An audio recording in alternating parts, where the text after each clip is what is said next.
এই তোমাদেরকে একটা জিনিস দেখাই, দেখো কি জিনিস এটা, দেখছো? কে কে চেনো? যারা চেনো তারা তো আজকে লোভে পড়ে যাবে।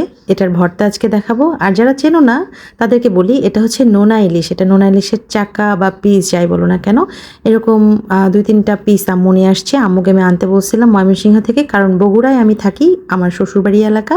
আর বগুড়ার মানুষ তো আলুঘাটি ছাড়া কিছুই খায় না। এখানকার মানুষ আসলে কি বলবো, কিছু রান্নাবান্নাই জানে না। এই তো দেখো, সুযোগ পেয়ে কিন্তু শ্বশুরবাড়ির বদনাম করে দিলাম। আসলে কি বলবো বলো তো, শ্বশুরবাড়ির মানুষজনের কোনো বদনাম করার মতো কিছুই নেই, তো এলাকার বদনাম করি।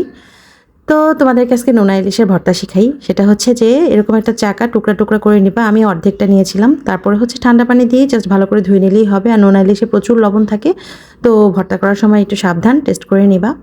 তারপর এরকম টুকরা টুকরা করে প্যানের মধ্যে অল্প একটু তেল নিয়ে, আমি একটু বেশি তেল দিয়ে ফেলছিলাম সরি, আর একটু অল্প তেল নিতে হবে। সেই তেলের মধ্যে নোনা ইলিশের চাকাগুলো হালকা করে ভেজে নিতে হবে।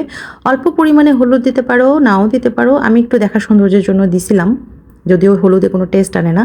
তারপরে রসুন, ইচ্ছা মতো পেঁয়াজ, রসুন, কাঁচামরিচ দিয়ে এরকম করে টেলে নিবা অনেকক্ষণ। তারপরে এরকম একটু কালো কালো হয়ে আসলে, এরকম কমে আসলে পরিমাণে, তারপরে তোমরা এটা অন্য পাত্রে হস্তান্তর করে তারপরে শিল দিয়ে এটাকে ছেঁচে নিবা।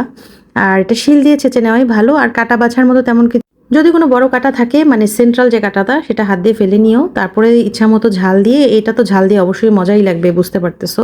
যে যার মতো ঝাল দিবা। আম্মুর জন্য একটু কম দিতে হয়েছে আমার, বাট আমি অনেক ঝাল খাই।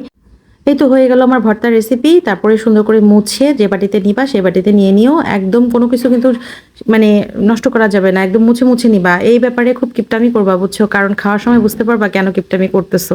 মানে ফুল ফুল অংশ খেতে হবে, এত মজা। আর নোনা ইলিশ কিন্তু রান্না করেও খাওয়া যায়, মানে অন্য তরকারি, কুমড়া পাতা দিয়ে বড়া, কচি কুমড়া দিয়ে তরকারি বা আলু দিয়ে তরকারি, যে কোনো রেসিপি আমি কিন্তু পারি।